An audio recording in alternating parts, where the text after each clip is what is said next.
C'est la troisième nuit consécutive que la ville de Lubumbashi vit au rythme de la salubrité publique. À la manœuvre, Madame Joyce Tunda Tchassa, maire de la ville de Lubumbashi, toujours en première ligne pour redonner à la ville son éclat d'antan. Avant même le démarrage des opérations, l'autorité urbaine prend la température de ses équipes.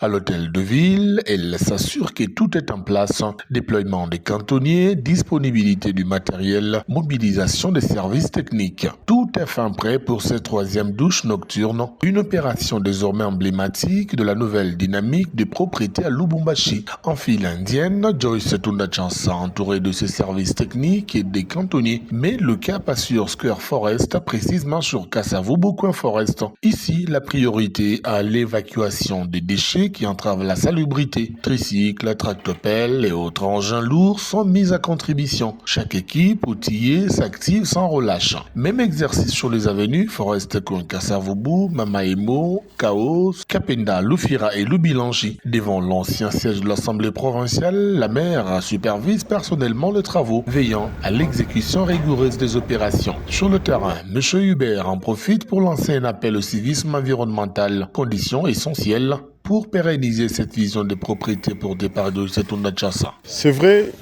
Madame le maire est porteuse d'une vision. C'est la transformation de la ville. Nous sommes nous-mêmes appelés, c'est-à-dire nous ne devons pas envier les villes étrangères. Nous sommes nous-mêmes le choix appelés à travailler sur la transformation de la ville de Lubumbashi. Si Madame la maire de la ville est porteuse de cette vision, mais elle a aussi besoin de l'accompagnement de la population. C'est ainsi que tout ce que nous pouvons demander à la population, c'est s'imprégner de cette vision et accompagner Madame la maire de la ville. C'est-à-dire à ce moment-là, l'action de tout un chacun d'entre nous est importante pour que nous puissions améliorer la ville. À ce moment-là, nous pouvons conseiller la population de choisir à ce qu'on appelle un civisme environnemental. Que chacun veille sur la propriété, devant sa parcelle, sur sa rue ou son avenue, de telle sorte que tous nous puissions contribuer à embellir notre ville et à en faire une plus belle ville, la ville de Lubumbashi, comme on appelle Lubumbashi Wantage.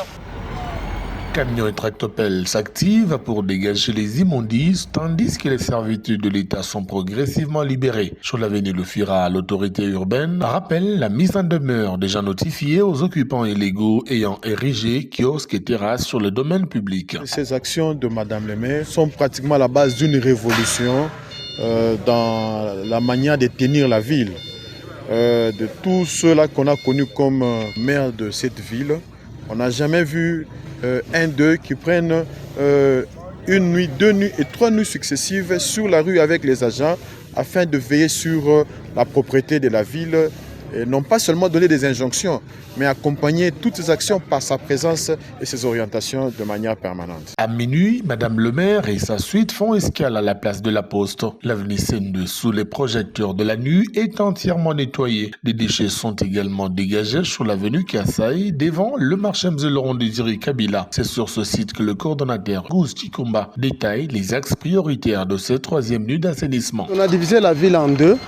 Le premier axe, c'est du square jusqu'au niveau de Kasavubu et Tabor.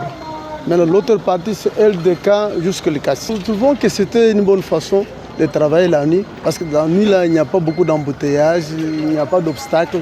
Alors nous sommes en train de travailler normalement et dans de bonnes conditions.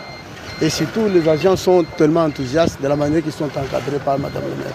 Avant de clore les travaux, Madame le maire s'assure que toutes les zones de déploiement de cantonniers ont été correctement nettoyées. Nettoyer Lubumbashi la nuit, une innovation qui porte la marque de Joyce Tunda Tchassa, déterminée envers et contre tout à rendre la ville du cuivre sa lettre de noblesse.